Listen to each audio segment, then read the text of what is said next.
listening to The Starting Zone, a podcast about World of Warcraft and the people who play it. And now, here are your hosts.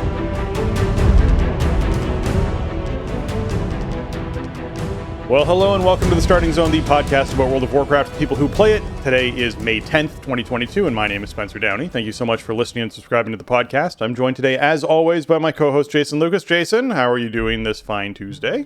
No, Spencer, good afternoon to you. It's a beautiful day in my neck of the woods, and it's a great day to play some WoW. There's some cool stuff going on this week, so I'm excited. I've been playing a lot of WoW, and I've been enjoying myself. And we got a lot of news about 925 and about Season 4 to talk about this week, and I'm enjoying the moment, and I'm looking ahead with anticipation.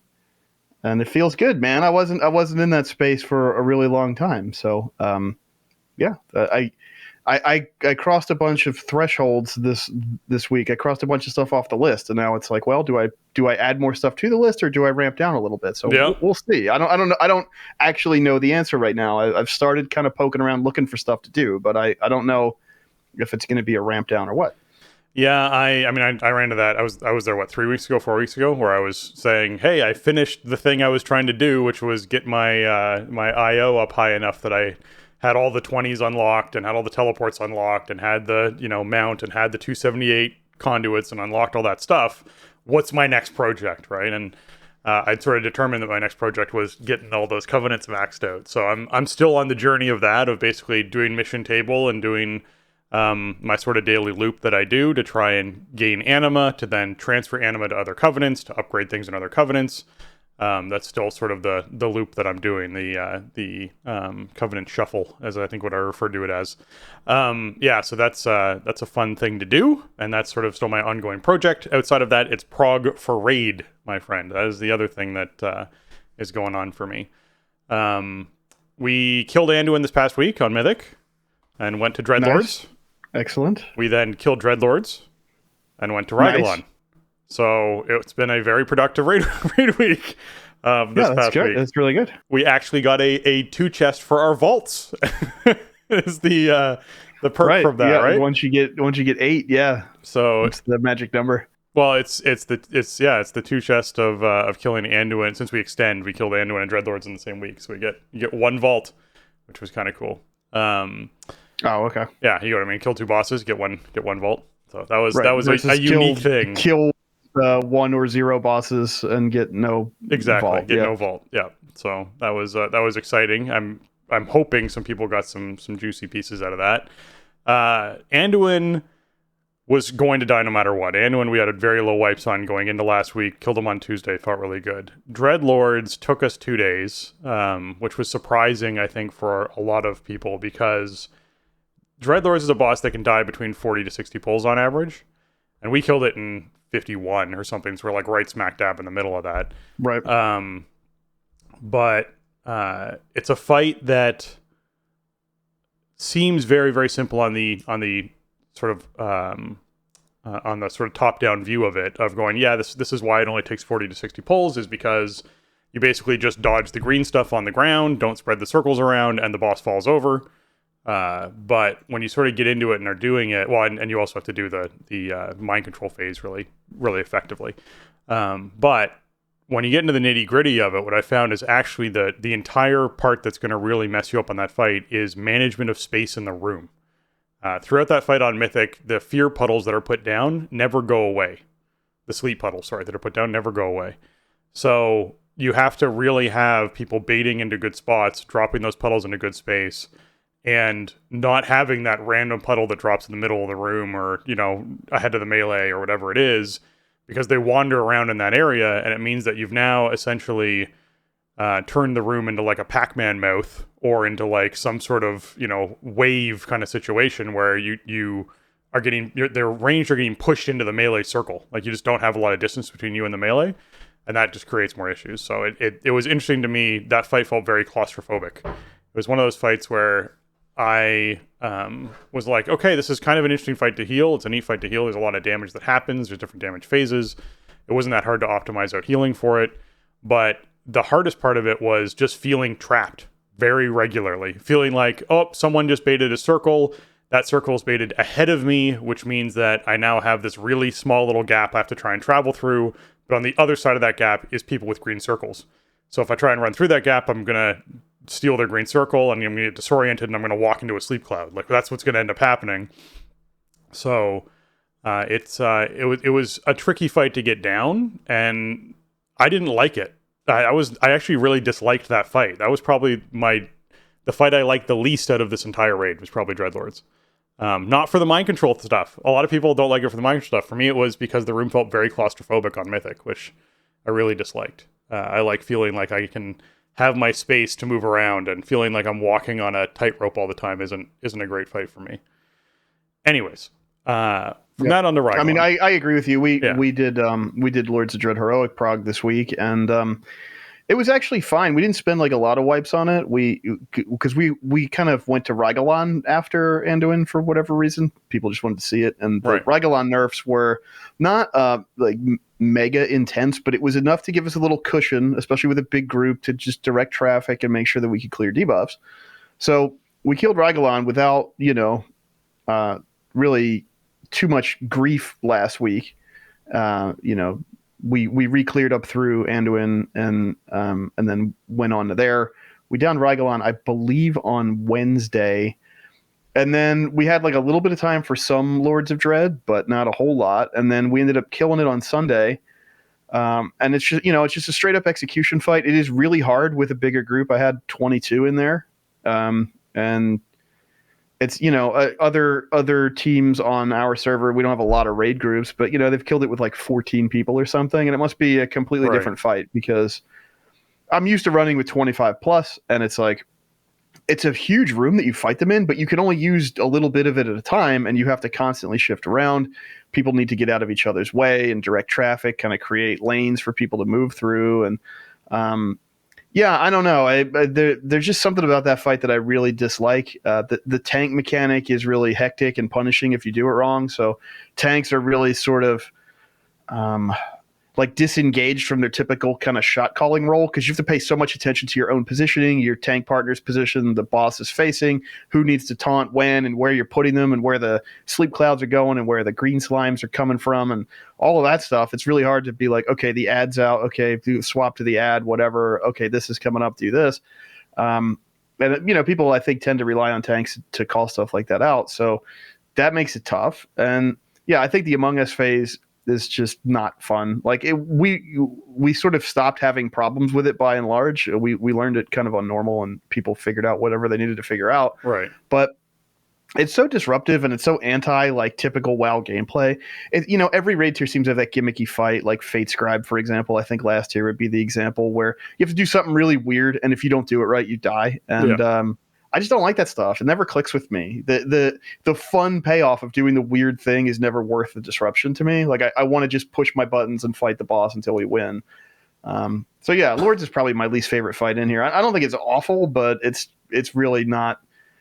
I'm not looking forward to having to cycle in new people to pick up those kills as time goes on, and people kind of rotate in and out of the group. It's going to be one of those fights that one person can not really understand their assignments and just cause a huge cascading problem that wipes you. And it's never fun. If somebody doesn't know what they're doing or makes some kind of mistake, like just let them die so we can keep rolling.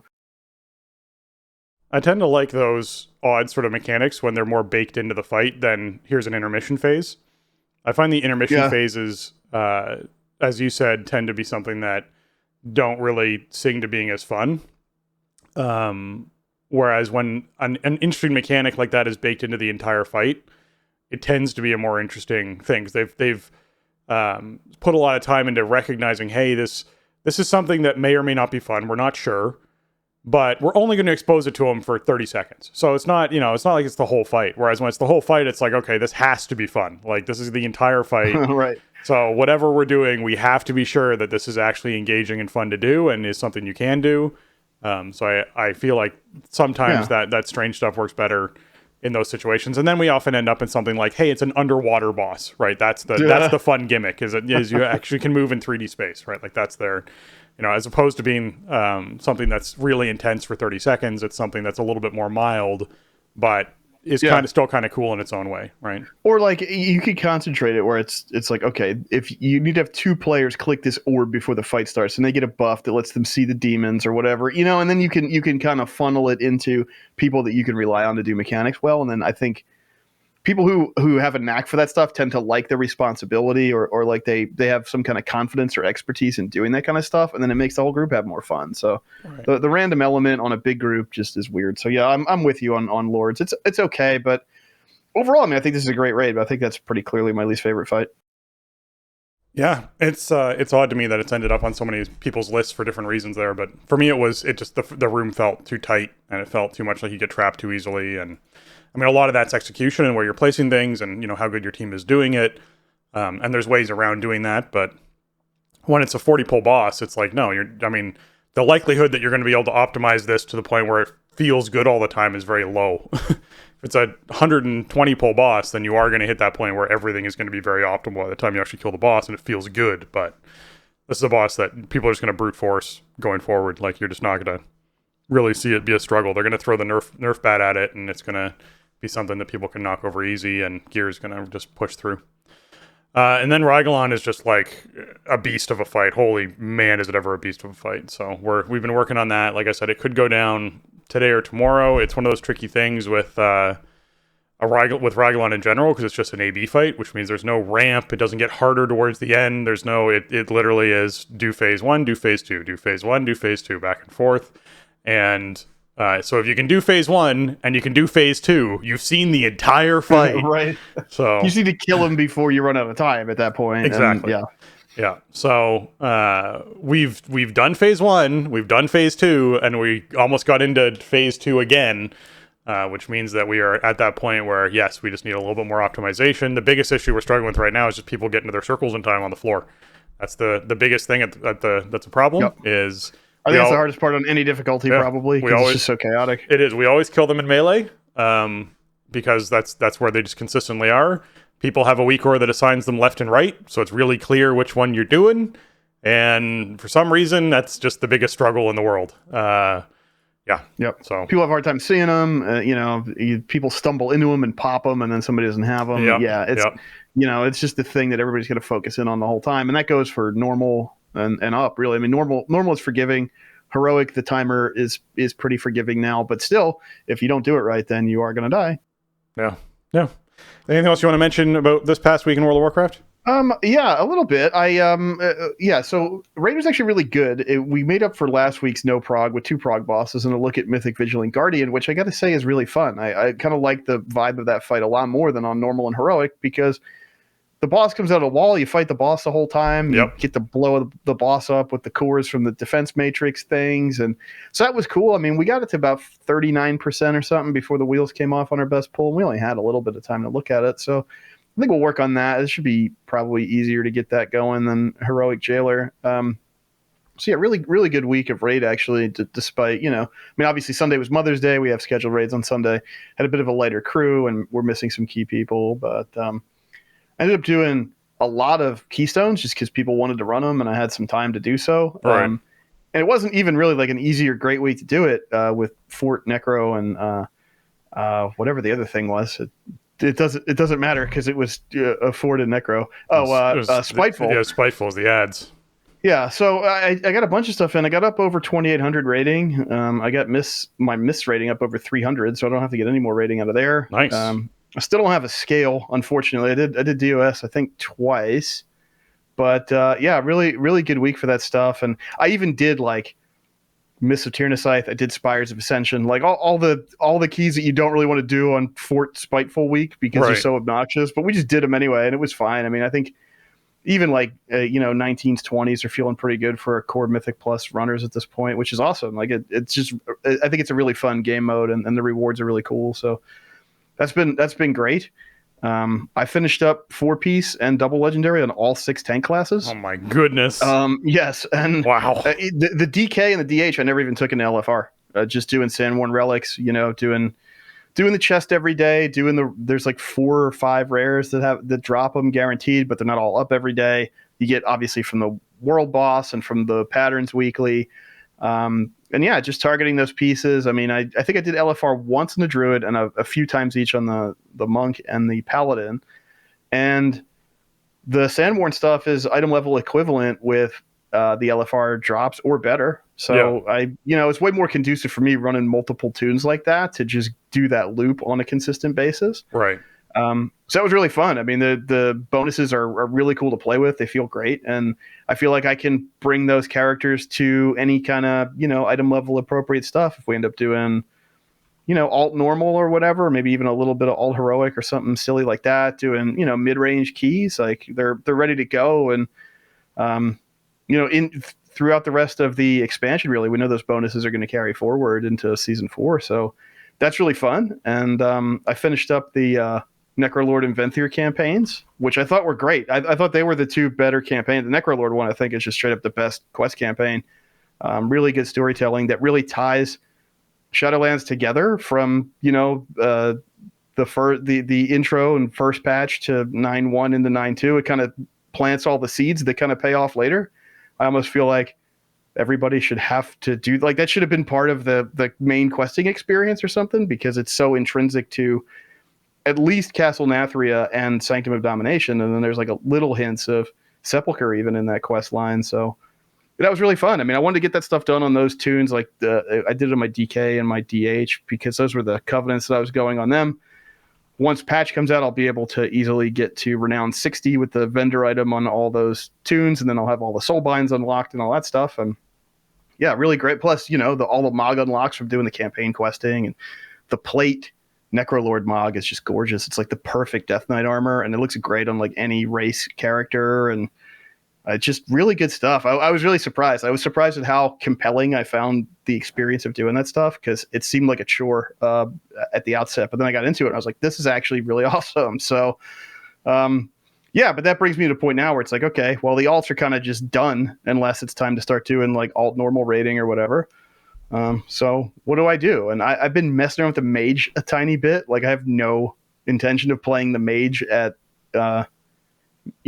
end-game PvE content or whatever, but it still might be fun to collect some legendaries and some set pieces and just have some cool abilities. It wouldn't be the first time that I've done such a thing, right? So that's kind of the question for me right now, I think, with my time in WoW is like, do I just kind of do my daily and weekly stuff on my main and then ramp down and spend my time elsewhere?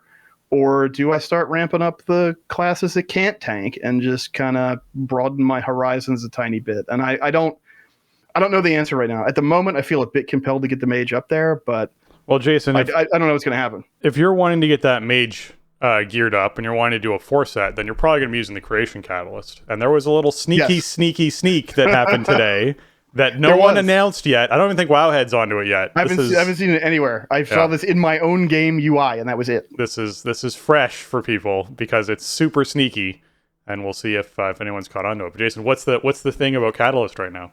So it appears that, at least, I mean, I guess as of this reset in your region, that the Catalyst is now on a 4-day recharge instead of a 7-day recharge. I had a piece, a 278 chest I wanted to convert to a set chest, which I did. And then it said the Catalyst next charge will be available in 3 days and 23 hours. So, I mean, they told us at the outset that the cooldown would decrease over time. So we get more charges more quickly over time. They didn't specify like how fast it was going to get. They did say eventually it would be every other day. They didn't say when the changes would be coming or sort of the timing on that. But it looks like we got our first tick of it this week with resets. So that's awesome. I mean, that opens the door for me on the main to do like Creation Catalyst for Mog, was like if I get an extra charge a week, I don't even have, at this point, I have one more piece I need to convert for set if I can get a 278 shoulder drop, which I don't even have right now. So it opens up the door to using the Catalyst for stuff that's maybe a bit, I don't know, silly, right? Like we've had so many charges of it now, people have had a chance to collect their bonuses, and I'm sitting on a bunch of stuff that I just want to use for Mog. So I feel like it's a lot more doable in a world where we're getting 2 charges a week and probably soon to be more than that. Very cool. Very, very, very cool. So people should be checking that out with creation cows. I still have a bunch of charges left. I need to decide what I want to do with. Right. Obviously, I mean, I guess it bears noting know. that like if you haven't used the charges on a character, they have all of the accumulated charges at Well, this point. yes, that's the most important thing to know. Yes, if you are someone who's like, hey, I want to start a brand new alt today. I want to max them out to max level with a boost, and I want to be able to try and get my tier gear as fast as possible. All those charges are banked, so you literally will be able to go in and take whatever gear you're getting from LFR or from buying with Sandworn Relics, whatever it is, and start putting together tier pieces immediately. Multiple tier pieces already, because you'll have charges pre-built. So just keep that in mind, where throughout the expansion, obviously that's going to get easier and easier. You're going to be able to upgrade more and more pieces and change more and more pieces because it just banks all those tokens for you. So keep that in mind. Very cool. All right, Jason, I think it's time we jump into what's going on this week. Indeed. Here we go.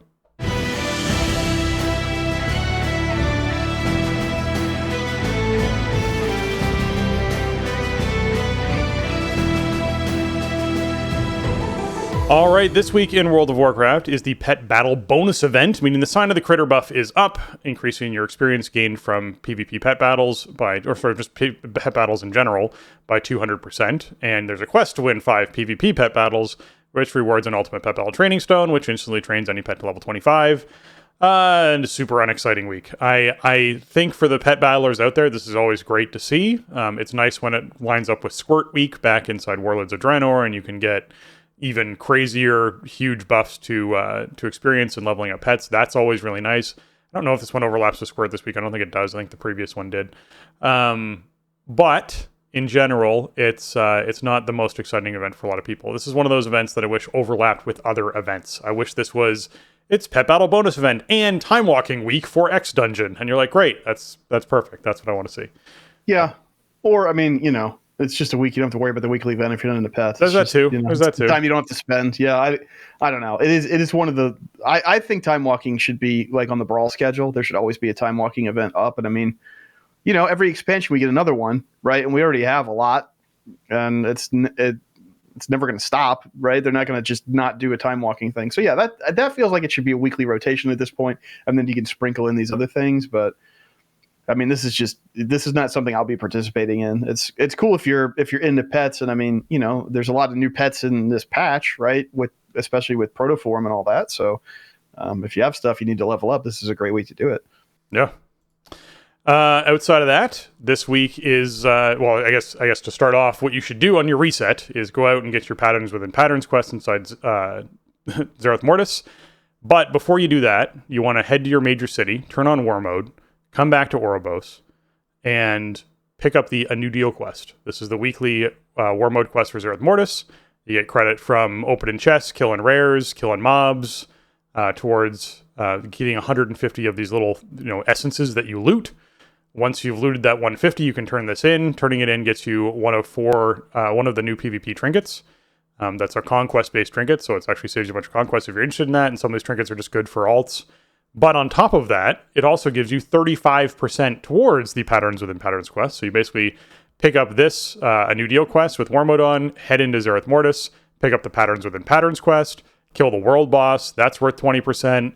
Do the A New Deal quest while you're doing your other quests, so just be sure you're looting chests, killing a rare if you see it up, and just do your normal daily quests. That gets you 35%, which puts you at 55%. You turn in the round of dailies that are up, that puts you up to like 85, 90%. And then it's like, all right, I just need that extra 10%. And that can come from killing a couple rares or looting a few chests. And you're basically done that quest in about 35 minutes. It feels really good. I know, Jason, you've been doing this on all your alts. That's like your big secret for the alts now. If you have an alt rotation, it's like essential. It saves you so much time and micromanagement and stuff. Just go pick it up and do it. And, sometimes you get pretty favorable overlaps too with daily quests or world quests. Because if you have ones that make you kill a bunch of stuff and it's lootable, then like you said, you can get that stuff from those. Sometimes you get the one where you got to ride the frog or, something like that, the Jiro one. And, you don't have lootable mobs from those quests, which is kind of unfortunate. But if you have ones where it's like kill 12 of these things, then it's great to overlap it because you get it done so fast. And then you have to, if your big goal for the week is like, all right, I just need to complete patterns on my alt stable. You don't have to micromanage. You don't have to check in. Like you play it for half an hour and you complete it, and then you move on with your week, and it's wonderful. It's very streamlined. Yeah. All right. Outside of that, we have the PvP quests going on Oribos you can pick up. You have the Epic Battlegrounds and Rated Battlegrounds. You also have the Dungeon quest there for Mists of Tyrannosaith and Spires of Ascension. And in Torghast, we got Fractured Chambers and Soul Forges going on. So if any of those pique your interest, you can be running some dungeons, doing some PvP, or you're interested in doing some Torghast, be sure you pick up the quests associated with those. And of course, Torghast is just the wings. There's no quests associated. Don't be confused. You haven't been missing out on Torghast quests. Weekly world bosses. Oh, too bad. Wouldn't it be great if there were quests to go do Torghast? No. Nobody wants that. If they Not gave even me, and I'm almost a Torghast apologist, but I haven't even done it this season at all. So to me, it's like if they gave you all of the currencies for crafting legendaries and a substantial amount for them, and they were a weekly quest, sure. People might be like, hey, you know what? Yeah, that'd be awesome. That's worth it. Yeah. You do it once, you get 3 times the reward as what you would normally get from doing one run. That suddenly becomes a worthwhile, fun, exciting thing for you to do on your alt when you have your alt that wants to craft legendaries. Like, that's worthwhile. Sure, add those quests in. Run one of the Wings of Torghast and get triple the rewards one time for a weekly. Sure, let's do it. There you go. Put it in 925. Let's go. Yeah. All right. As far as world bosses go, we got Nurgosh Muckformed. This is the big dredger in Revendreth, who's dropping your, pretty low level gear, but does drop legendary memories. So if you're someone who wants to craft some memories, which ones is this guy dropping? So Nurgosh has your DKs and your Warlocks covered. You got Frenzied Monstrosity for DKs, Erratic Felcore for Warlocks, and Ajakir's Madness also for Warlocks. So, if you have a fresh tune that doesn't have all their legendary memories, make sure you go do this. And again, you don't want these in the pool in case you want to buy the random, learn a random legendary memory that you don't know type of item. Like, you don't want these in the pool because they're guaranteed. So just go do it. Yeah. And then as far as the other world bosses go, you got Morgreth, the Tormentor of the Damned, and Antros. Both of these drop in pretty hefty amount. Well, all 3 bosses drop in pretty hefty amount of anima, but Antros, of course, drops your 259 eye level cloth legs and helm, leather feet and chest, mail, waist and wrist, and plate, helm, and chest. So if any of those interest you, be sure you're knocking out Antros, which you should be doing anyways, because it's part of the weekly quest. So definitely get that done. Also, and 259 boss loot is Creation Catalyst catalyzable, so you can get cloth set legs and head. You can get leather set chest. You can get mail. I guess mail doesn't get anything. Mail doesn't get anything, man. You can get plate 2-piece as well, plate head and chest. So, if you had that paid off for me on a couple tunes. I got some good world boss luck, and that helps out a lot. 259 is nice for that, for a tune that's not rating or anything. You get 259 set, nothing wrong with that. So, yeah, I mean, there's even if you're geared out, there's like hardly any reason not to kill Antros because it is like a huge chunk of the weekly. The weekly box is juicy. Yeah. Oh, and make sure that the destructive cores that he drops down, if you have Trebellim Understanding unlocked, you can click on those and purify them, and then the black zone of damage around them becomes a white zone of 15% damage buff. Yeah. And you can click on all of them and just make this big puddle of 15% damage buff, and everybody can stand it and kill Antros really fast. Mm-hmm. The only problem is some people don't understand this, and they constantly try to drag the boss out of it, and then they'll yell at you for moving the boss too much. But you should still try to do it anyway, because if we get the message out there that the boss dies 15% faster if we just keep him in this stuff, then everybody will be happier in the long run. So that's kind of my personal educational campaign about Antros, is use those cores, purify them, let people see what's going on, type out and say why you're doing it or whatever. Like, don't let people drag them out of the 15% extra damage. We want to kill them fast, not slow. Yeah, I first time I saw someone purify one of those orbs, I had no idea how they did it. I was like, oh, well, someone was able to do something. Maybe it's something the boss does where they hit it or something. There's a frontal or whatever it is that purified it. This is a great buff. I like this buff a lot. And then I realized, you just click on the orb. That's great. Okay. I'll just go click on this orb and turn them all into damage buffs. And like you said, kill the boss 15% faster. It's great. Okay, Mythic Plus 8 fixes for the week. Tyrannical, Inspiring, and Quaking, meaning bosses have more health and inflict more damage. Some non-boss enemies have an inspiring presence that strengthens their allies, preventing them from being CC'd. And periodically, all players emit a shockwave, inflicting damage and interrupting nearby allies. This is a great week. As much as Inspiring can be a bit of a pain, you can target down that Inspiring mob and blow it up. It basically just stops any mobs from being interrupted, or CC'd, or slowed, or rooted, or anything affecting them that are within a certain radius of it. So you have a couple choices. You can either target that Inspiring mob, burn it quickly, get it all dead, Or you can pop a bunch of cooldowns and live through whatever damage that the ads normally cast. Or the last option is you root or CC the inspiring mob, because it doesn't inspire itself, it only inspires others. And then you drag the pack away from it and just leave it and kill it by itself later and kill all the dangerous mobs first. So there's a bunch of options you have with inspiring. Quaking's basically a non-affix. I mean, as long as you can spread out, which most people can inside these dungeons, they're not quite as, there's no Waycrest Manor happening in this season, really. There's only some hallways, and typically they're a lot wider than those ones were in Waycrest, so it's not that bad. This is a great week for Tyrannical. It's probably your best Tyrannical week you're going to see, to be honest. This is pretty fantastic. Yeah, I agree. This is definitely one of the better Tyrannical combos you could really ask for. I mean, yeah, quaking will happen on the boss, but as long as everybody's watching their feet, it's it's not like it used to be even. Remember, like old quaking would damage you regardless. Yeah. Now you do have to watch and make sure that you don't get interrupted, but it's not going to just damage you because it happened. It's not going to prevent you from, doing that kind of stuff, eating, whatever. So it's a lot better than it was before that change. Inspiring, the only thing I would say is, depending on the dungeon that you're doing, there can be some issues where it's like, okay, we don't have fort, so inspiring is a lot less scary, right? And a lot of us have pretty hefty 4-piece, have some good double legendary for, blowing up trash packs in Mythic Plus dungeons. Like non-fort trash is going to die really fast. But there is some trash that you really can't afford to have it be inspired. I think of the Maze and Mists of Tyrannosaith. There's the packs that have the healers in them, and if that heal goes off, everything just like full heals. So you need to react to that in some way. If that mob is not the inspired mob in the pack, you need to CC the inspired mob, pull away until the healer's dead, and then proceed, stuff like that.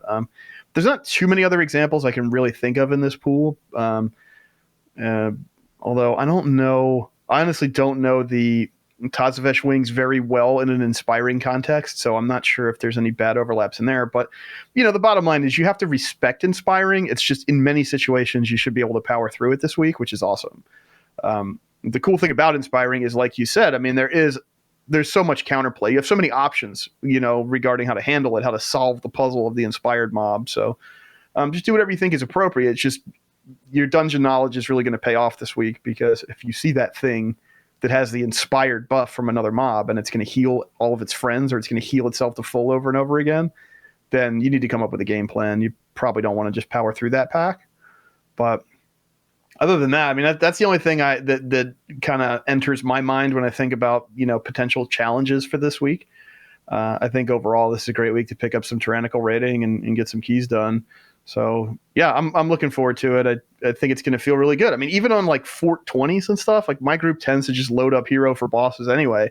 So this week you're definitely going to want a hero on bosses, and I think inspiring's not a factor there. Just don't interrupt your healer with quaking, and you'll be having a good time.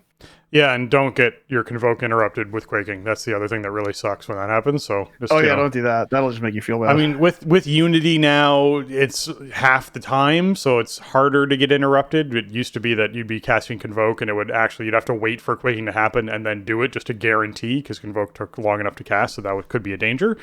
So at least it's half the time now, so it's a little bit less dangerous. But yeah, just don't let that happen. That feels real bad. PvP Brawl this week is Warsong Scramble. This is Warsong Gulch, but it's like anyone can cap whenever they want, and the stuff's it's just crazy. It's craziness. There's power-ups on the field. There's all sorts of business happening with this. So it's basically a faster-paced Warsong Gulch. If that's what you're looking for, then you can check out Warsong Scramble. The micro holiday for the week is the Spring Balloon Festival. This is actually one of the cooler conceptual micro holidays that are out there. Basically, you can go hot air ballooning in particular zones, in 8 particular zones. There's like an NPC tour guide in Azuna, High Mountain, Stormheim, Suramar, Uldum, Valley of the Four Winds, Crystal Song Forest, and in Draenor, Nagrand. And you basically go to one of these places where the tour guide is, and you talk to the tour guide and you queue up. And as soon as 2 other people queue up, it then puts you on a balloon ride with them, where the tour guide floats you over top of those zones and talks about the zones. It's actually one of the more fun and peaceful things to do. If you're looking for like just a silly sort of fun activity to do with a couple friends, this is a great thing to do. Doing it solo can kind of hurt because you have to wait for 2 other people to queue up before it actually puts you in the balloon, which kind of sucks because if not a lot of people are doing it, you can end up waiting a really long time. But it's very, very neat to sort of fly over top of High Mountain and have the little tour guide talk about it. And same thing with Valley of the Four Winds is another gorgeous one to fly over. Even Draenor Grand is a gorgeous one to fly over. So these are all great zones. I know Jason would enjoy the Stormheim one, seeing all the drakes. I don't know if you could tell, but Micro Holidays came out during Legion. So half of the pool is Legion zones, right? It's true. Yeah, no, this is a really cool event, but yeah, the problem with it is you literally have to wait until 2 other people in your shard come by and click on the NPC and ask for the tour. So you can go with friends. I mean, it's probably a good idea if you want to check these out, see if you can round up a couple buddies to go with you. You know, if you're waiting for somebody to log on or whatever, you're waiting for 2 other people to get dungeons going, or you're waiting for a raid to start, this is a pretty fun way to spend some time in game with your friends. And yeah, I mean, these are gorgeous zones, obviously. You know, Legion obviously holds a special place in my heart, and I really love High Mountain and Stormheim as zones in particular. Valley of the Four Winds is obviously great too, and I mean, all the zones in the game are pretty much nice looking, but you know, they pick some good ones with some cool verticality or you know, interesting features or something for this event. So yeah, I wish that there was like a scenario you could queue into to do this, you know, like maybe the NPC would put you in a cross realm scenario queue or something, and that way if you wanted to just check it out, so there's no gameplay, right? It's not like you need to have assigned roles and you're like fighting stuff or whatever. You just sit in the balloon and the NPC talks to you. So you know, we probably talked about that every time this has come up since like 2017, but it is a little unfortunate that if you're like on a dead shard, like I mean, who's going to be hanging out in, you know, Crystal Song Forest? Yeah, it's you might have to organize this with your friends ahead of time. Yeah, exactly. I think running with 2 people, you know, I would almost wonder if the group finder was a reasonable thing to do. If create like a group finder thing for doing it. I would list it if I was really trying to do it. Yeah, why not? Yeah, that might be a good call. Because it's going to be tricky for finding those extra 2 people sometimes. Anyways, it's a really good time if you have the free time to check it out. Personally, for me, it's like High Mountain just for nostalgia because it's High Mountain. Like, come on, it's gorgeous. It's one of the most beautiful zones. I think whatever you might think about. I know some people really don't like that zone because the questing was very vertical and it was tough to navigate without flying, but that's one of my favorite zones of all time. Just the way it looks, the way it was laid out, the whole story it told. I always love revisiting that place. So yeah, it's really a cool feature, and I just wish it was a bit more accessible because I think it's hard for people to really enjoy. Something we haven't talked about in a while that we should probably start highlighting on the show is when the Ghost Moose is up, because there's the archaeology moose that you can get that's up like once every 8 months or 10 months or something ridiculous. It's up like twice a year or something. So it's worth. We'll probably try and highlight that if we catch it going forward. All right. Anyways, notable hotfixes. There's nothing for 9.2.5 PTR this week. They didn't do any new builds, but we did get some live changes. The world events for School of Hard Knocks is no longer required for Children's Week achievement for the children. This, surprisingly for me, received a lot of really positive feedback. Like, people were like, finally, I can actually accomplish this. Yeah, this is a weird one because this has always been, I mean, it's something we talked about last week before they made this change. And I don't know, just repeatedly over the years, every time it rolls around, it's such a strange kind of thing that, like, yeah, you had to do, you know, Alterac Valley or whatever with your orphan in tow, and you had to get, I forget exactly. You had to capture a flag in Eye of the Storm. You had to assault a flag in Arathi Basin. You had to assault a tower in Alterac Valley, and you had to return a fallen flag in Warsong Gulch with your orphan. Right. Yeah, it was pretty intense and not really in the spirit of the holiday event. I just think bringing an orphan into a battleground just seems like a bad idea. Well, I mean, they're orphans of Azeroth. Like, they got to learn at some point, right? Like, I mean, it is the world of Warcraft. It's literally the world of Warcraft. I mean, but you know, the one thing that I thought about this, I think it's a good change overall, even though, like, I did this back when to get, you know, my meta achievement done and everything, and I think it was an interesting challenge. I do think it's probably a good call to remove it from the requirement because it is so off the wall. But and the other thing too is this is really disruptive for people just queuing for BGs because you got a bunch of people in there who are there to do one very specific thing. They're not really invested in the outcome of the game. It's bad for the overall experience in the BG.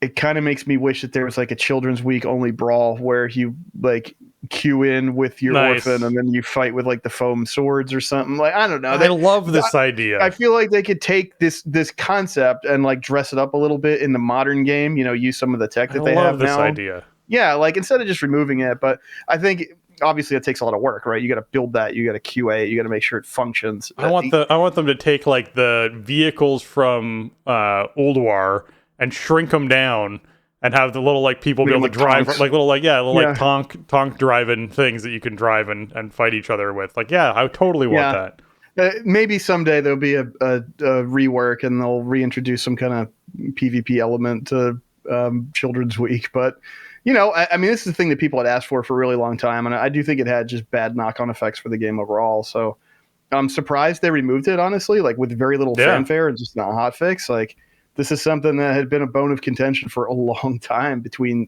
segments of the player base and the developers, and it's just gone. So, yeah, I don't know. I think it's a good thing, even though I do think there was something interesting about the way the achievement was. And I guess you could still get the achievement. You don't need it for the meta, but just having people have that experience, there's something about it that was cool. So I would like to see it live again in some, more modern fashion if they could ever do that. Right. Yeah. As far as dungeons and raids go, Sepulchre got some, nerfs. Prototype Pantheon's encounters enrage timer has been increased to 11 minutes on heroic difficulty from 9. So you have that extra bit of time. I mean, that last phase is crazy as is. So I guess if you need the extra couple of minutes, then that's great. But that last phase is a lot of damage to sustain through. So right, yeah, this helps, but you better be using that at the top end of the fight. That extra 2 minutes, right? Exactly. Yeah. If you're in that last phase for 2 more minutes, that's no good. But yeah, I guess you're right. If you're intentionally drawing out one of the earlier phases to have cooldowns back up again, technically you could heroism twice. You could heroism at the top of the fight and then slow down in phase 2, and then heroism at the end of the fight if you really wanted to. But yeah, that's an option. Anyways, well, this is also part of this is that a while back they changed the health threshold at which the boss is swapped to 40%. So that does kind of front loads the fight timer a bit more. Yeah. So yeah, I mean they must have been seeing more hard and rage wipes than they really wanted to. I guess not a bad change. I think for a lot of teams, it probably doesn't make much of a difference. You're either killing this boss comfortably or you're not. And, I mean, so here's what I guess it comes down to that I just thought of as far as the heroic timers go.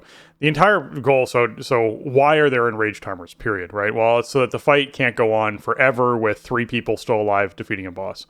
In other words, it's a DPS check. That's what enraged timers are. You have to meet a certain amount of damage per second goal to be able to kill the fight before the enraged timer happens. So what this extra 2 minutes does is allows you to bring less DPS and more healers to sustain easier in that fight. It allows for more variability with who you're bringing to the raid because it lowers the DPS requirement to be able to do the encounter. So I guess that is the actual goal behind this. My brain finally clicked in as to what this could actually be. Mm-hmm. I think that makes sense. To reduce the DPS requirement for the encounter is actually a really good thing. You can just bring more healers or have a less, quote unquote, perfected raid to be able to kill the boss. So cool. Yeah, it's just like a release valve. Yeah, if you're getting down there and not able to push the boss over, I mean, an extra 2 minutes. It's a big extension of the timer. So I don't really want to be spending an extra 2 minutes in the 4 boss phase, but it's there if you need it. Yeah. All right. Anduin Rin, they increase the time it takes for players to be susceptible to blasphemy after returning to their body. This is basically, just once you come up from downstairs, there's an extra little bit of time before you can get the blasphemy debuff, which means that there's a little bit more leeway for pretty much every raid team out there for bringing people up from downstairs without killing them all or having to spread them all out. So that's nice. It's good change. It's a really confusing kind of crossover, right? When you got the downstairs team coming back upstairs and blasphemy's out, and it's just it's disorienting, right? You're like literally moving between two different, phases, two different shards of the fight, and all of this AoE damage is blowing up. So yeah, that's a good change. Just prevent some oopsies, and there's big potential for oopsies on that fight. Yeah, there definitely are. Okay, Jailer. This is actually one of the bigger nerfs. This is for normal and Raid Finder. All trapdoors close in phase 3 on normal and Raid Finder difficulty. So the moment you enter phase 3, you no longer have to worry about falling through the floor. That is the first massive change that they did to help these groups out. Next, they decrease the knockback of Decimator on normal and Raid Finder, so you have less likelihood of being knocked into one of the holes whenever Decimator happens. So that also helps with that mechanic. And then they decrease the knockback of Misery on normal. So again, same thing. And they decrease the rate of growth on Defile on normal, which means people have to be slightly less heads up on getting out of Defile as fast as possible. So overall, substantially making this boss easier for teams to kill and removing a lot of the oops mechanics that exist in this fight. Yeah. I think they went a bit too far with normal. Yeah. They nerfed this a bit last week too, and I mean these are pretty big nerfs. And normal is like a good on ramp to heroic, right? And now you're removing so many mechanics from normal to heroic that I feel like it's not going to be as good of a learning tool for the fight overall. I don't think that normal Jailer was a particularly onerous fight, right? I'm saying this as somebody who normal is not my target difficulty. Right. Normal is something that I farm for a while to get people, some gear and some experience looking at mechanics and rooms. But I can tell when a fight is normal Queen Ashara or normal Nazoth or normal Sylvanas Windrunner, right? Versus normal Jailer. It's just a completely different thing. Like there are a couple elements you need to pay attention to on normal Jailer. You need to, watch your feet, and you need to watch your teammates, and you need to watch the floor.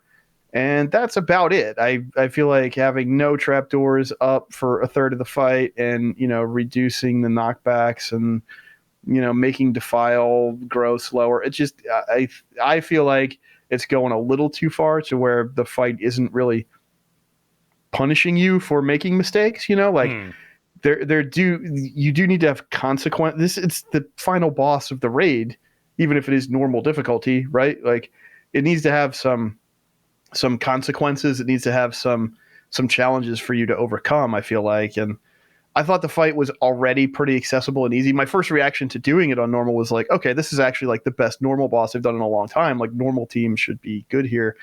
But maybe they're not seeing the participation or kill rates that they really want, and they feel like they need to just, dial down a bunch of these knobs. I feel like these are really, really hefty nerfs. So I guess if you're like on a normal team and you haven't done Jailer yet, like you should get in there and check it out, because I think it's going to be pretty accommodating at this point with all the changes we've seen in the last 2 weeks. The largest changes I dislike about this, if I had to pick ones I didn't like, from the point that the perspective that you made of this doesn't prepare you well enough for heroic anymore, is the knockbacks. Because the room size doesn't change between difficulties. So people on normal should get comfortable positioning themselves to get knocked back, not into a hole, period. And when you change the distance that those knockbacks do, then the favored spot of your movement, the dance that you've learned on normal, now doesn't work on heroic. Because you might be positioning yourself in a spot where on normal where you don't get knocked back into a hole, and then on heroic you suddenly are getting knocked back into a hole. And that's a problem, right? When I do an encounter, the very first thing that I'm doing when I'm progressing an encounter is learning the dance of the movement of where do I need to be for what mechanic? Because a huge part for anyone who's trying to learn how to raid in general, and even this applies to Mythic Plus as well, is being where you need to be before you need to be there. That is the biggest thing. If there is, and this is a great example with Ragallon, I get the debuff over my head, it means I'm going to have to go downstairs by running into one of these circles that drops on the ground. I want to be in a position where I can be in melee before I actually legit need to go downstairs. Or be in a position where I can get to melee quickly if this debuff pops over top of my head. If I'm across the room from where we're killing these things and these circles are dropping, I'm not pre-positioning for that. and that's a problem. Unless I'm doing some other mechanic or there's some other reason why I need to be there, I should just not be there. I should just be over closer to melee where I can actually get into these circles faster. So it's pre-position yourself, learning that dance and getting that sort of comfort level down is something you should be able to do in earlier difficulties, and that same dance should carry forward with a couple of additions and, damage increase, maybe a new mechanic that means that you have to pay attention to something, and there might be like a small shift in movement or dodge. Maybe there's lines on the ground you have to dodge, something like that. But not something that's like, hey, I now go from being knocked back 5 yards to being knocked back 8 yards, and that's 3 yards is actually the difference in me falling into this hole that's behind me. So I dislike that this could reset all of that movement between normal and heroic. That's the one batch of these that I feel is a little uncomfortable. No, yeah, I think so too. Like, I want the fights to be accessible. I want people to be encouraged to kill them, and obviously they're not seeing the kill rates on this fight that they want to see, and otherwise they wouldn't be making changes to it. But I do feel like when you alter the dance too much, it ceases to be the fight. It's just a pile of health, Oh, there's that too. Yeah, I think that's kind of. I haven't done Jailer in a bit on normal or otherwise, so I can't speak to how last week's round of nerfs felt, but to see it nerfed 2 weeks in a row it's just it's something to keep an eye on. I think they might be going a little too far with this one. They in Theater of Pain, they made an issue where non-boss enemies. They corrected an issue that caused Ancient Captain's Demoralizing Shout and Commanding Presence to increase damage taken when charmed by players. Interesting. I don't actually know what that particular fix is, simply because I don't know how those overlap. Do you know those overlap? So that big pack of it's a 5-pull with the captain and the 2 melee mobs and the 2 talking about the archer pack? Oh, yeah. It's in like the arena wing. That big scary pat. Yeah. I guess if you could charm the mobs in that pack and then let Demo Shout cast, that it would affect the charmed mobs too, so you could kill them faster. Which, granted, that means that you are now demoralized. But I guess that must have been some kind of interaction that they were seeing, that people were doing, and that they didn't like it. I mean, I think it makes sense probably to not encourage people to do stuff like that. I wasn't doing this anyway. That is one of the nastier packs in all of this dungeon pool, because the Arbalists hurt really bad, and they don't respect a threat table. They just shoot whoever they want to shoot, and there's 2 of them, and if they both decide to shoot the same person a couple times in a row, then they might be dead. So, I guess there was ways to kind of funnel that damage elsewhere, but not as much anymore. I mean, I guess you could still charm them, right? Like, it's not that it broke the CCing; it's just that they're not going to get debuffed. So you charm them, get them debuffed, then break the charm, and then nuke them down because they're debuffed. Right. It's just a kind of a weird little interaction there. And the other fix here before we get to the really big one is the Antecedent Drape is now properly eligible for conversion at the Creation Catalyst. If you're someone who is trying to convert, you now can. And now, the big change, Conquest Cap removed. Valor Cap removed. Finally. It's been long overdue, but we are finally arriving at the point where, regardless of what activity you're doing that generates Valor, it will always be an effective way of gaining Valor. You'll never hit a cap and be like, oh, I'm done.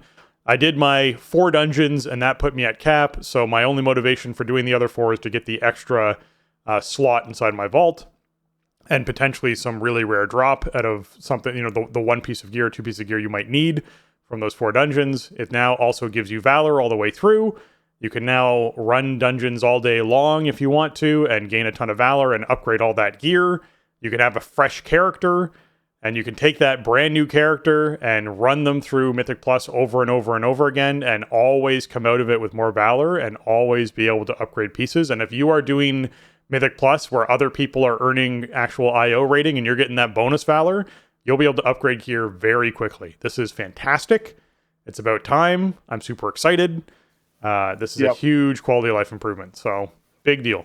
Big deal. This alters the whole landscape of the season at this point. The game is different. Between this and the Creation Catalyst, like, the game is markedly different this week than it was last week. Yeah. I wish it was like a couple weeks earlier.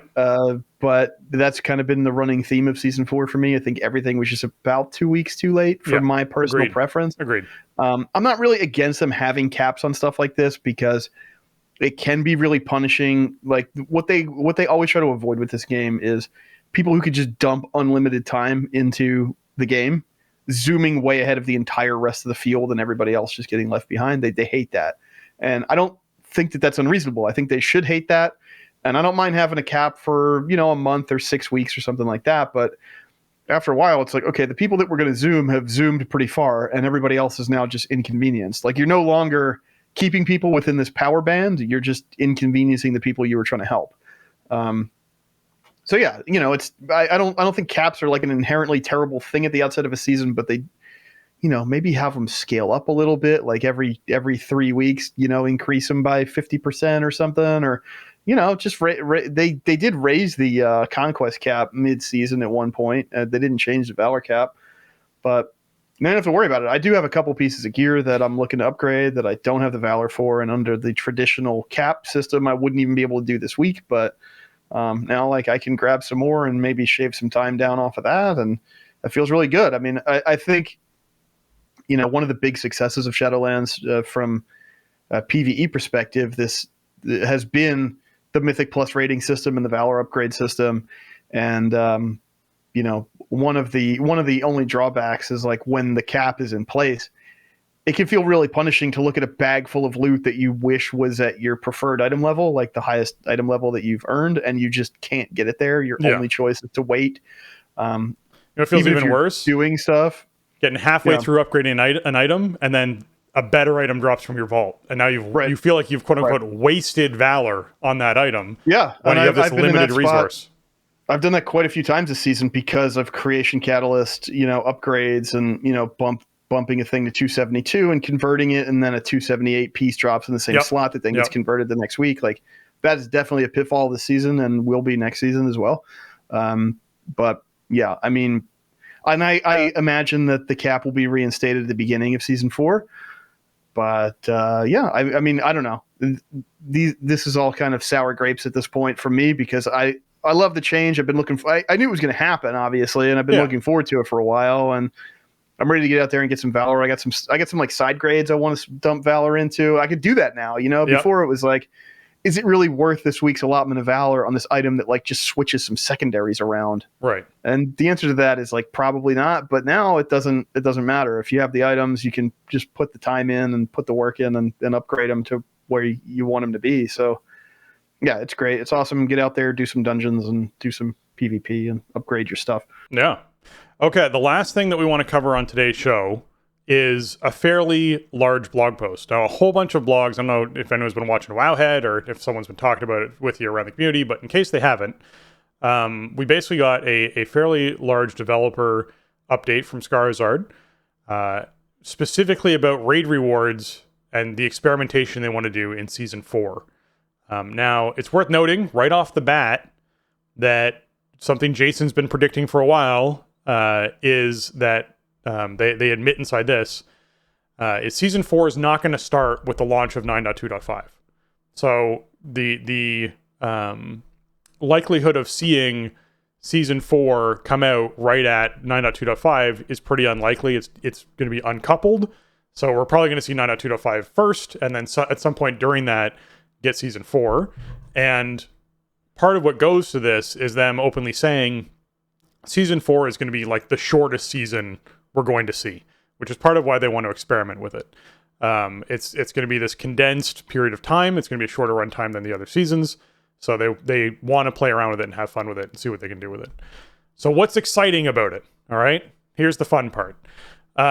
Season 4 will feature a trio of broker vendors hanging around the Great Vault.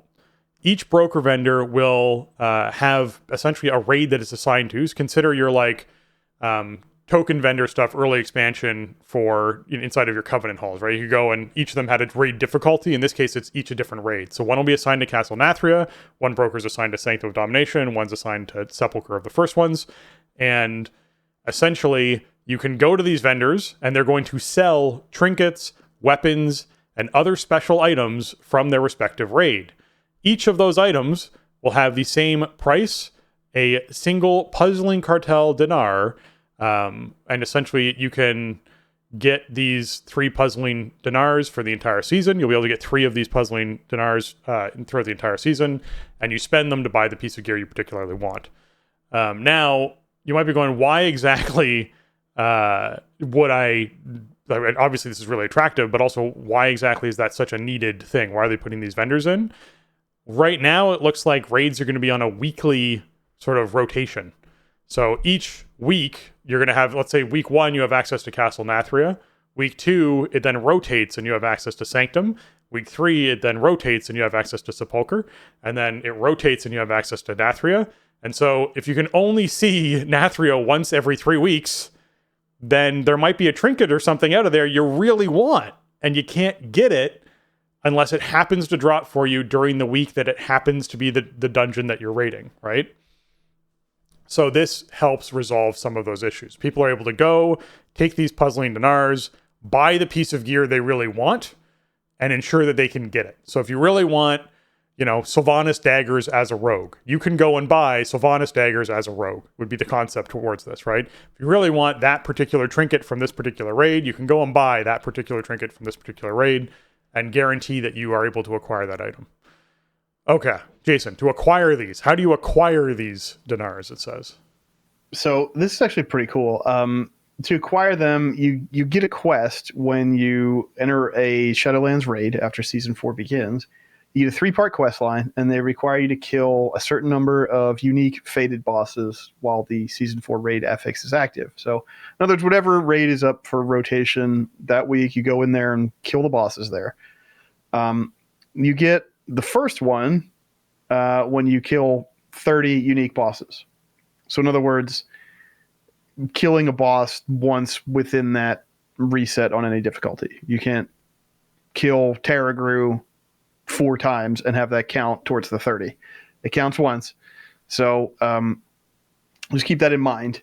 But, that means that if you're killing 10 raid bosses a week or whatever, I mean, how many bosses were in Nathria? 9. It was like 9, 10, and 11, I think. So if you clear the raid every week, then you can get your first coin week 3, and then the second one's only going to take 20, and the third one's only going to take 10. So by week 6, you'll have earned your 3 if you're full clearing, which is not that bad of a deal. I mean, that's pretty early on to be able to have your pick of items like weapons and trinkets, really kind of build defining items. That doesn't sound too bad to me. So I really like this idea. I've been an advocate for some type of raid vendor for a long time.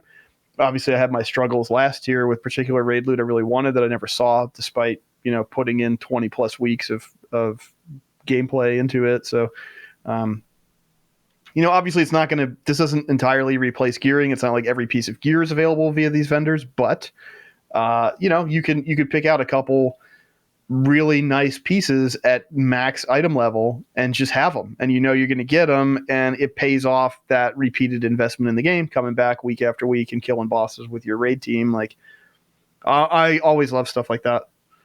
Yeah. So on top of that, they're doing something else that's also super interesting. They are adding shards to the game.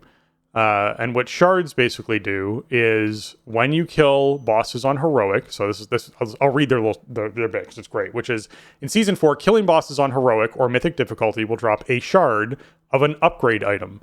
Upon collecting enough, currently it's 20, but they're playing around with the number, will combine to upgrade fated gear to their heroic or mythic versions respectively. Unlike the dinars that we talked about above, which has a quest for you to complete to earn them over time, these upgrade shards will begin dropping on day 1 of the season at a 100% drop rate, allowing you to capture effort progressing week over week from the get-go. So what this means, everybody, is if you are doing the clearing every single week, by the time you earn your first dinar, you will have been able to upgrade several pieces of gear.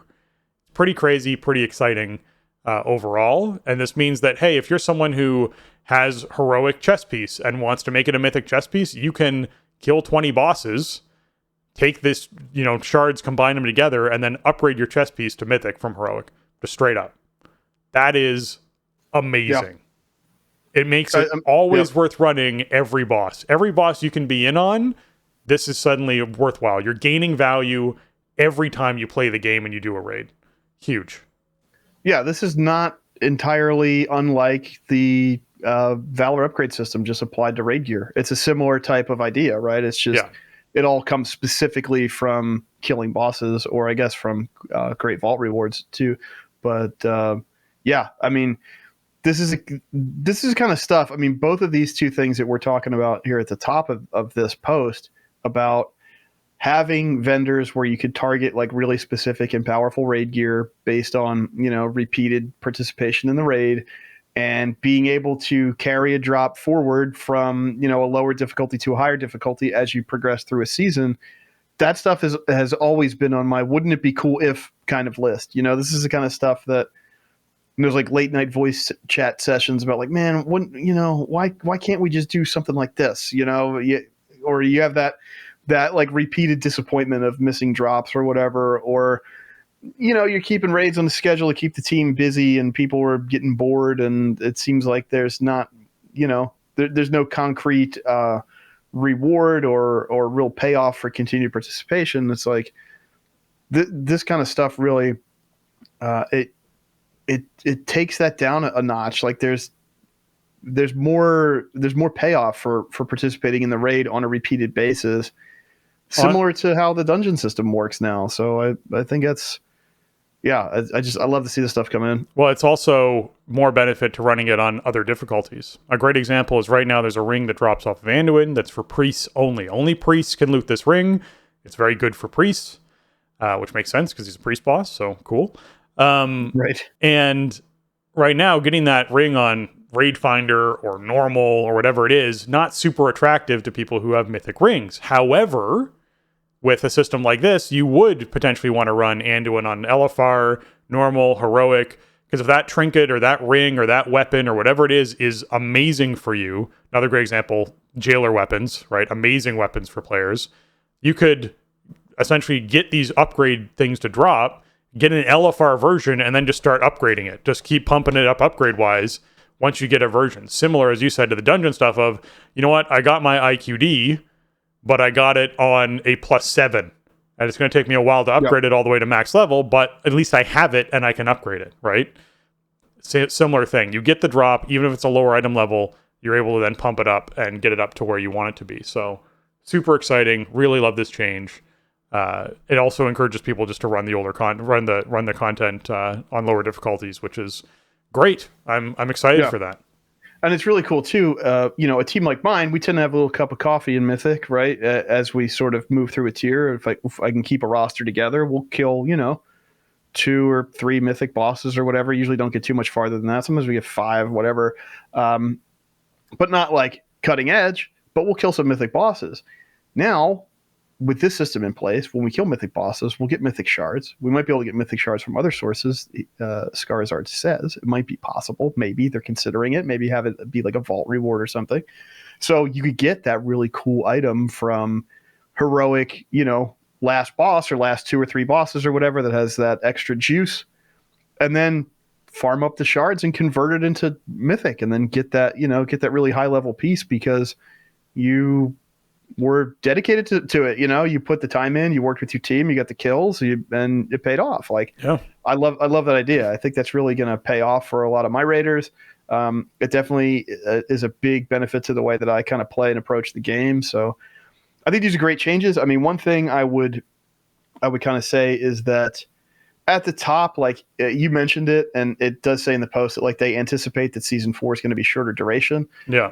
These are experiments, but they see potential in them, but the timing might be different, in a more traditional season where there's like a new content tier, things might roll out a bit more slowly, but I think there's a lot of potential for these systems that are the kind of like quality of life upgrades and just feels good kind of upgrades for raiders that I think we saw a lot of for dungeon runners in the past 2-3 years. So I I love it. And then he hung around the forums for a while on Friday to answer some more questions that obviously were generated by the initial post. So there's some other responses to some other particular items as well. Yeah, so everyone, of course, thinking about loot was like, well, okay, what about Shards of Domination, right? Like, am I going to get like my Shards of Domination set that only works when Sanctum is up, that I have to then like swap my gear around every week, every, third week that Sanctum's up and run Sanctum? No. Shards of Domination bonuses will be disabled entirely for Season 4. There is no reason that you should have to refarm or get Shards of Domination. They're not coming back. You're not getting bonuses. Forget about it. It's gone. Don't have to worry about it.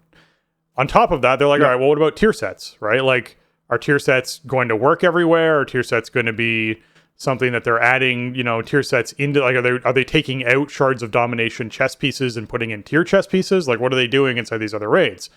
Well, because of the Creation Catalyst, they're not. The Creation Catalyst is going to continue to build charges and is not going to reset its charges or the rate at which it accumulates charges. It's just going to keep accumulating charges faster and faster over time. And we're going to be in that situation where you essentially have 20 or 30 or 40 of these things built up by the time we actually hit, if not more, by the time we hit Season 4 launching. So the first chess piece you get out of normal raid for, the Season 4, you'll be able to take the Creation Catalyst, upgrade, and now you have a higher item level tier chest. First chess piece could come into Castle Nathria, it could come into Sanctum, whatever it is. Be able to take it to the Creation Catalyst and upgrade it. That is remaining live, and you'll be able to keep doing it. So don't worry about tier. You're going to have tier. Enjoy the set that you have right now. Your gameplay is not going to be dramatically changed inside Season 4, unless they do really large balancing changes to the classes, but I doubt they'll do too much of that. So your tier set's not to the point changing. where like I don't want my 4 set anymore. Exactly. Yeah, probably not that big. Exactly. Yeah, and it does mention that the Creation Catalyst will remain on with all of its accumulated charges. So you should be able to just swap stuff around like right away to get those higher item level pieces if you get lucky with drops or whatever. So, I think this is something. The thing about Shards of Domination sockets, tier bonuses. This is stuff that we were all thinking about when we heard about the plans for Season 4 and stuff started getting data mined. Like, oh, how's all that going to work? Are we going to do like 3-piece domination with 2-piece bonus or whatever? But yeah, I think this is a good call. I mean, there's a part of me that was hoping we were just going to get a new tier set and new set bonuses and all that, but that's a lot of work for just sort of this weird experimental season. Even if you just keep the art the same and swap the bonuses around, it's still a lot of work. So I wasn't really expecting that, but I thought there was a chance they might swing for the fences like that. At least this way, like, we're going to start the new season with a lot of power. It's going to carry forward. We're going to be familiar with our 4 set play styles and all that. And I think it's going to be a massive benefit to starting up a new season based on, where we ended up at the beginning of Season 3, where it's like we fell off a cliff with domination going away and we didn't have our set bonuses yet. We didn't have double legendary. It felt awful. Season 4 is going to be a much gentler on-ramp to start getting new stuff because we're coming in super powerful. We're not losing anything. We just need to close that item level gap. So, great, really great changes here. And you can – I love the fact that it sounds like they're not going to reset Creation Catalyst. So, if you haven't used all the charges up to that point, by the time Season 4 kicks in, like, if you have a really lucky week 1, you could have 4 new pieces of set like right away, potentially, which is really cool. The next changes to me are actually probably some of my favorite changes in all of this, because it's something we've been asking for a very long time. Right off the bat, looking for raid, you might be saying, hey, I'm not able to clear the raid week 1. This is going to feel really bad. I'm going to be behind everyone else for the teams who can clear the raid. All of LFR wings are going to be up week 1, available week 1, on fated difficulty, which means that if you're someone who wants to progress the quest or get your upgrade shards, you can. So the upgrade shards are heroic and mythic that drop them, but you can get your quest progression. You can go into LFR and you can run LFR and clear the whole raid inside LFR and get your 10 bosses or 9 bosses or 11 bosses, whatever week it is, right at the very beginning of this. There's no staggered unlock that's happening. That's nice. Like, that's a good one in general. But the big one... this could be necessary. We just had that conversation about, like, if you full clear, you get your coin on week 3. Like, people are going to expect that. People are going to want that. Yeah. You know, if your team is not clearing the faded raid on some difficulty level, then that could feel really bad. I mean, is LFR like my preference and like a great option? Yeah, it's there. At least it's not being gated in some kind of strange way. Like if you need the kills, you need that quest progress. It's there. You can do it. I think it's a good call. It's a good solution, and it'll make that whole process of like acquiring your coins for the raid vendors feel. You won't be in a situation where you can't progress the quest for a week, right? And that, I think that would be the worst. Okay. The cooler part for me, that's neat. I'm glad they did that. It's, it makes sense. That's sensible. Additionally, the world boss related to whichever raid is currently faded will also be scaled up to being more difficult and dropping 285 eye level faded gear. Whichever boss, meaning Valinor, Mortanis, or Anamonos, or Nurgash, is naturally up on a faded Nathria week will be boosted. Which means, hey, guess what? All of the world bosses become relevant again. Oh my goodness, it's no longer dropping 200 eye level gear, it's dropping 285 on its respective week. Like everybody needs to do every world boss every week for, whenever it's that rotation, right? So it's when it's Nathria rotation, it's Valinor, Mortanis, or Anamonis and Nurgash. When it's Sanctum rotation, it's what's his name out in Morgeth out inside, Morgeth, yep. Right? And then obviously we got the new Antros, the new boss up at when it's Sepulchre week. Yep. So this is fantastic. It's gonna be relevant for every player for basically the entire season. They've never done stuff like this with the current world boss structure. They've always kind of said like, well, the world bosses are really tied to a particular time and place in the game, and we don't want to scale them up, and that's why you're not going to get your max item level Withered Gem trinket or whatever. What was it? The ring? I don't even remember. It's a trinket, yeah. But the trinket. They've been loath to do stuff like that before. I think this is really cool. I think putting some really powerful gear on world bosses is interesting and fun. I mean, if you get a piece of 285 gear from a world boss, are you suddenly like standing shoulder to shoulder with Mythic Raiders? Like, no, you just have a really cool item. And there's something fun about that, especially in this kind of wacky tail end season. This is great. I'm really glad that they're talking about this in blue text, like this far out, just letting us know what to expect and some of these really out there ideas that they've had. I mean, dude, this feels so much different than what we've become used to over the years with the state of the game. So yeah, I'm thrilled to see it. It'll be great for people with alt stables and everything like that. Really, really cool between the LFR and the world boss thing. Super excited about the world boss thing. I just love that they're becoming relevant again. It's not just some throwaway aspect of the expansion. Like keeping them relevant throughout the expansion is the potential that this sort of goes towards would be really exciting. All right. Someone asked why only weapons and trinkets on these vendors, right? Why is it only weapons and trinkets that people can buy? Well, I mean, in general, weapons and trinkets tend to be the things that people want and crave inside particular combinations. I know like IQD and whatnot is critically important. I know the res trinket out of Nathria is super important. There's a bunch of crazy trinkets and weapons that are critical. So, they want to be sure that the vendors aren't negating the need to actually run the raid to a certain degree to get gear drops. They just want to fill in those gaps for players. Right. And also they give the example of like, nobody feels like they can't play their spec because they're missing boots. I guess there could be some kind of situation where there's some, unique set of boots or something, but like we don't have that right now, right?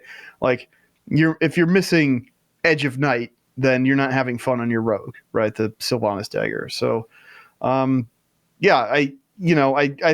okay with them striking a balance, especially for something like this where it's like, okay, you're not going to be able to just completely deck your character out via the vendor, and you're not going to be able to target some, relatively low impact piece. Like, we want this to be sort of the crown jewels of each raid's loot table. We're going to make them super powerful and fun, and we're going to give you a path to get them. I don't have a problem with that idea overall, right? Especially with Creation Catalyst and stuff. It's like you're going to have so many slots locked in. You're probably not going to use any of your coins on a set slot. So there's at least 4 slots that you're using for that. And then you're going to have another 3 from whatever you buy here. And that's already like half of your gear. So there's some really powerful raid trinkets and stuff out there, and weapons and stuff to hold in your hands, and those are kind of the key pieces that people want to have because it makes them feel cool and it changes up their. You build around them, like literally, right? You rely on these effects, and maybe they alter your gameplay in some way, or something like that. So especially with some of the items they put in, like Sanctum of Domination, it makes sense to me. I don't really have a problem with it, with you not being able to fully kit your character out from a raid vendor, because loot does drop all the time. The problem is when there's the thing that you want that never drops and you have no other way to get it. That is the problem that needs solving, not like I just want to kill bosses for currency. Like bosses should have loot and drop loot, and you should be able to get loot from bosses. But the problem becomes when you kill a boss 22 times and it never drops the one piece you wanted. Yeah, and the creation catalyst solves the problem for 5 other slots on your character, basically, right? Like, you're in that situation where it's like, okay, you have 2 legendaries that you're crafting, that's 2 slots. You then have 5 pieces you can convert with creation catalyst. You then have the additional pieces if you really want to convert with creation catalyst, if those also work for you, if the cloak's also good or the belt's also good or whatever. And then you have your weapon and your trinket slots that can be filled out by these tokens. This is great. Like, overall, this is like you are going to have a very easy time getting your character into a very good working order with this setup.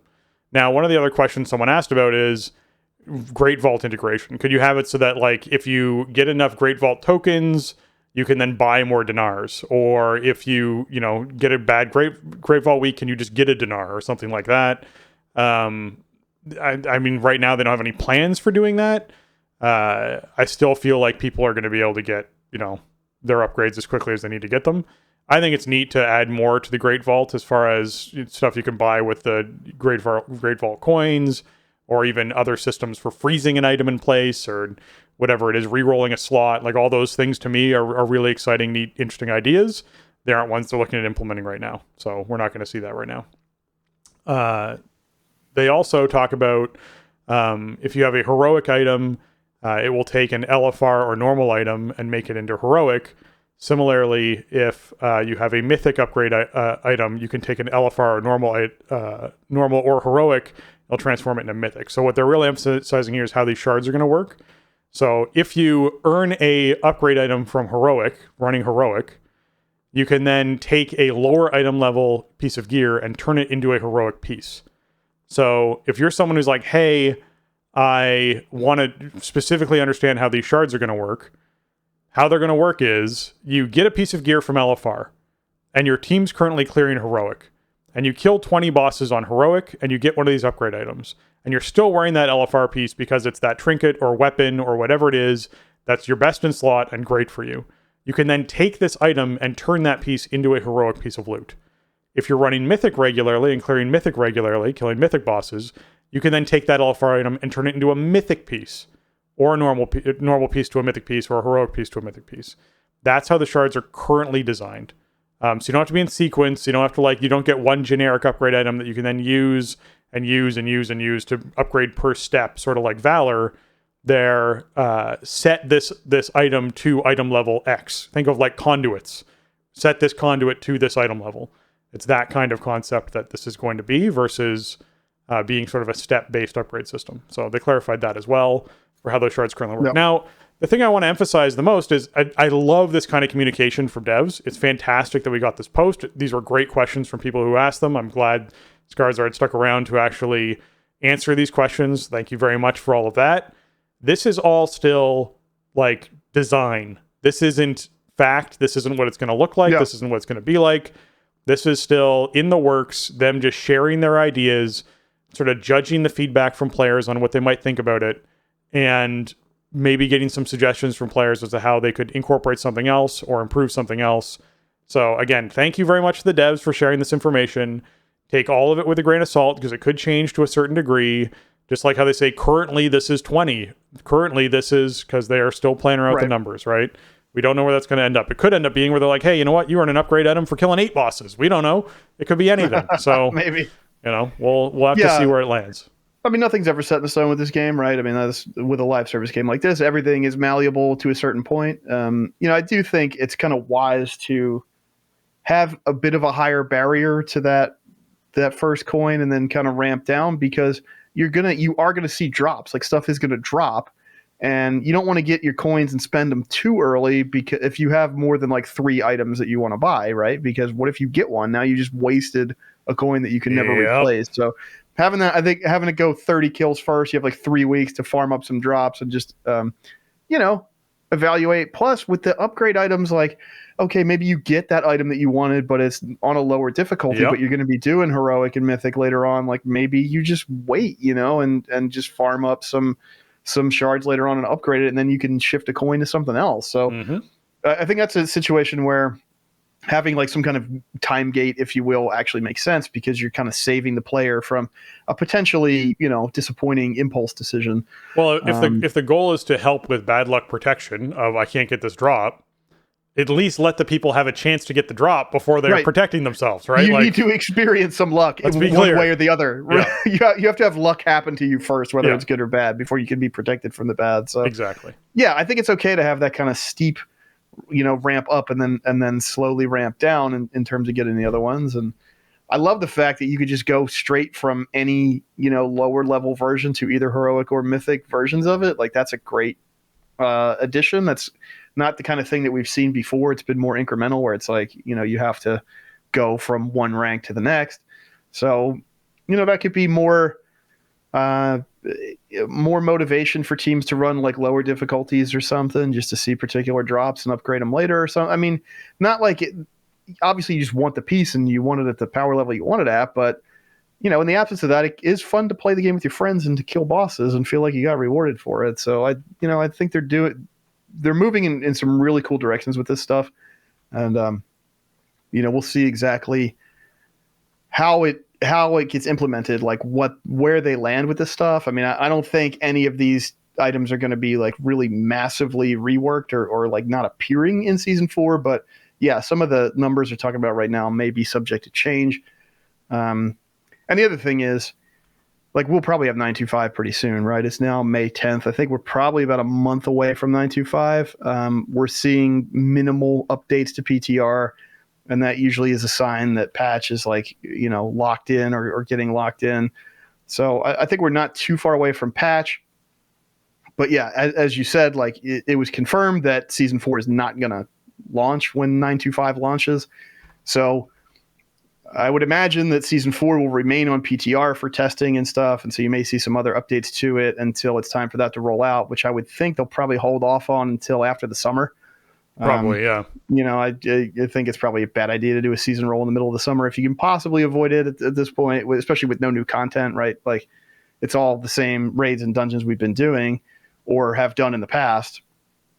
So, I think we'll see some more developments and some more conversation about season 4 stuff, but just to kind of make that distinction, like, we are going to see patch soon, and that is going to have a lot of cool updates for us, like the legendary crafting improvements, the renown improvements, all this kind of stuff that's going to make playing your all stable just more fun, more accessible. You can do more stuff with all of your characters, and we'll still be in the same content structure and season for, a good few months at that point, probably. So that's kind of where we're at, but man, just moving in such a good direction. I like everything that Skarsgård had to say in this post and some of the stuff that's come out around it.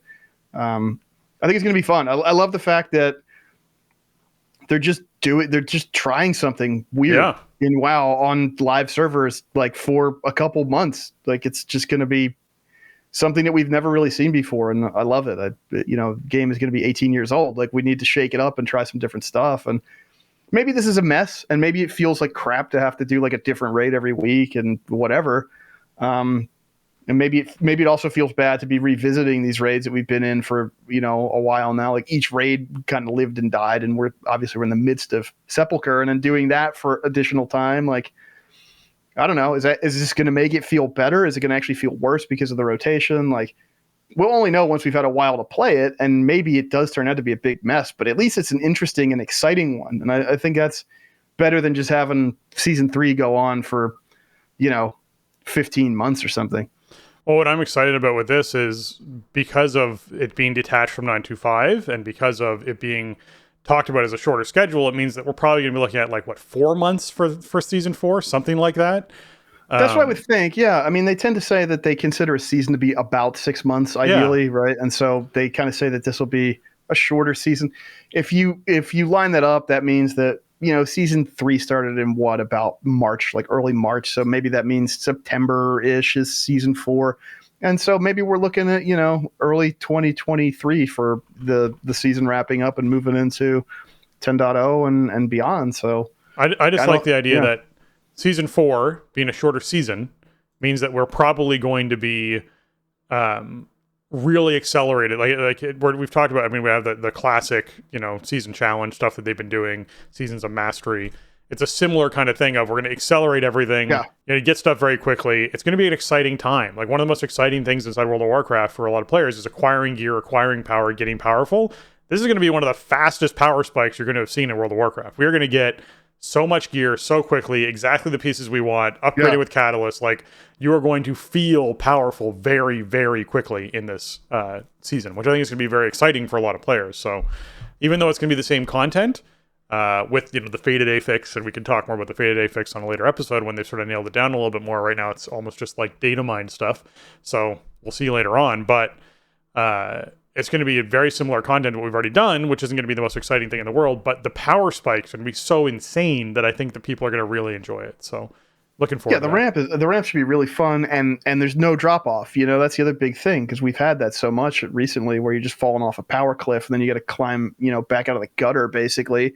You're not going to do that when season 4 starts. You're rolling in with all of your stuff. Like I don't know. I have pretty high expectations for this, because I think they're doing a lot of stuff that's smart, that really kind of fits nicely with my preferred playstyle and my kind of tendencies around the game. And also, like, because of stuff they've done throughout 9.1.5 and in 9.2 and coming up in 9.2.5, the game is very flexible. If you want to play a different tune, if you want to play a different covenant or whatever, the tools are there. You don't have to put in that much work to get up to speed and feel like you can contribute, especially once 9.2.5 comes out, to get your legendaries maxed out and all that stuff. It's just going to be a totally different world from where we've been, up to this point. So I don't know. I'm really surprised. Some of the stuff is and plus, I mean, we're not even mentioning the fact that 9.2.5 is, cross-faction instances and everything that. I mean, it's just, I never really thought that this is the kind of stuff that they would do. I mean, stuff like raid vendors and upgrading raid items from killing bosses repeatedly on higher difficulties. And these are great ideas. I think they're going to help out consistent players like us quite a bit. It's just going to make the game more fun, make people more interested in participating in the game on a consistent basis, which makes it more fun for everybody. Yeah, I am genuinely excited to be able to get back into playing with Sloot and Towley and all of my friends who went Horde side and have not come back and don't visit. So I get to actually go and raid with them and do dungeons with them and do all the fun stuff with them, which I'm super pumped for. So that's going to be a genuinely exciting thing about the cross-faction stuff that's happening with Season 4. So, yeah. Well, actually, that's 9.2.5, I think, is where that's coming in. So we'll see, obviously, more confirmation. You should be able to do that, hopefully, like in next a month or something. I'm thinking, I'm hoping, Yeah, we'll see. All right, folks. With that, we're going to play a quick sounder for our patrons, and we'll be right back. Hi, everyone. I'd like to take a moment to thank our patrons. They contribute a ton to our show and help us to improve on the content we create. Today I'm giving a special shout out to Arajian, Celian, Infark, Kapawi, Mibble the Mighty, Nick, and Shorel. Thank you. This sounder is for you.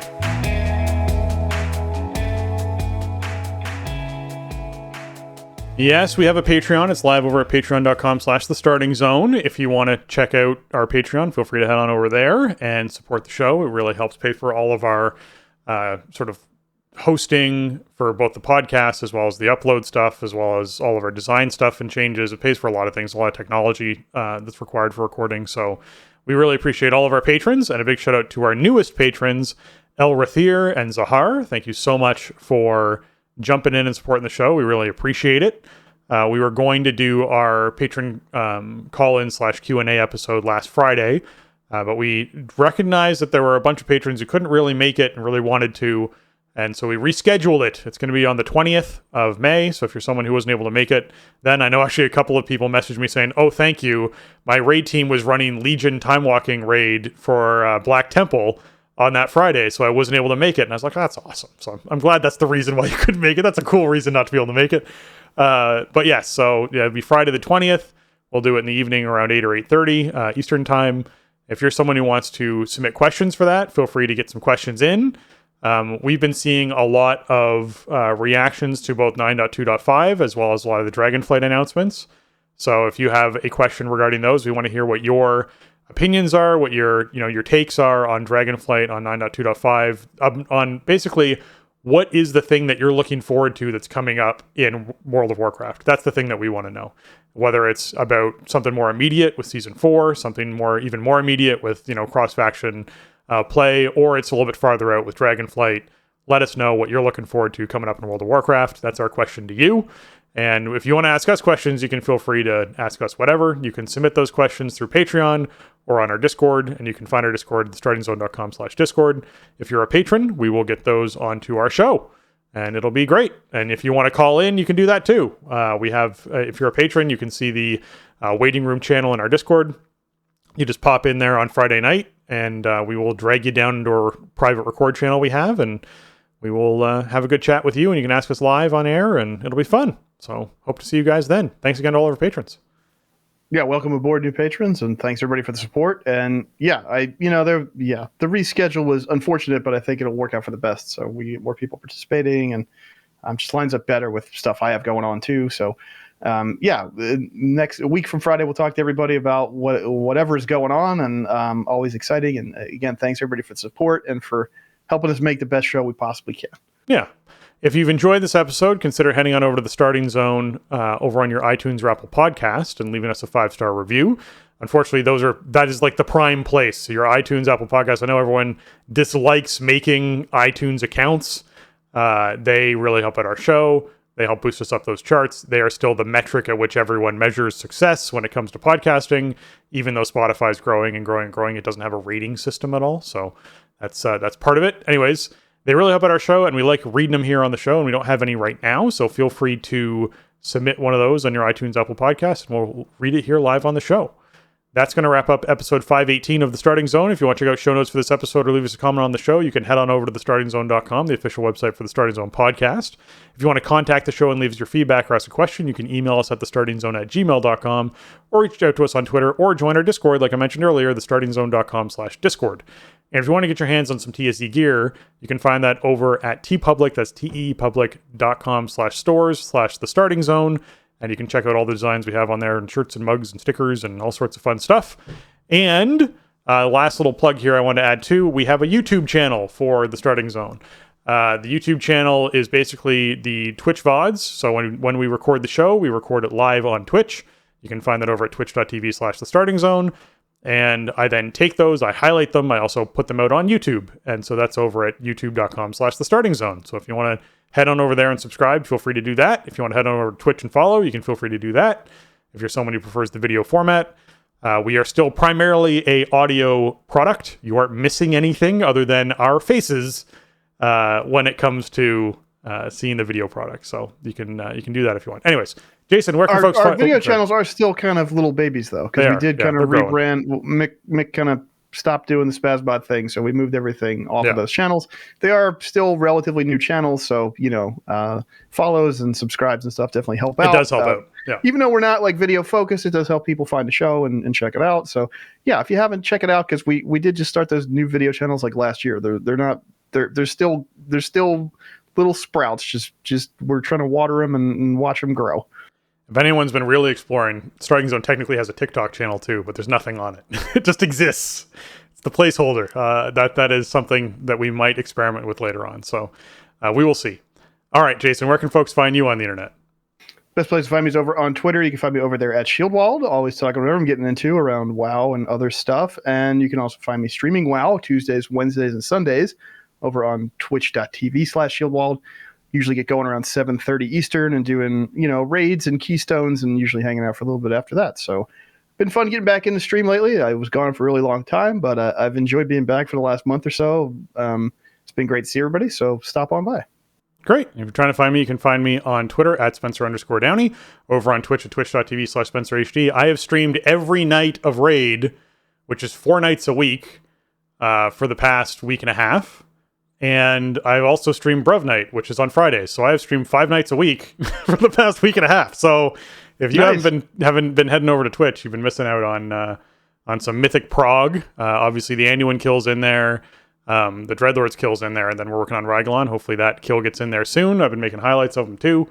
So if you're someone who's interested in watching some Mythic Prog, head over and watch that. Or maybe just some shenanigans on Friday night. You can join in with that too.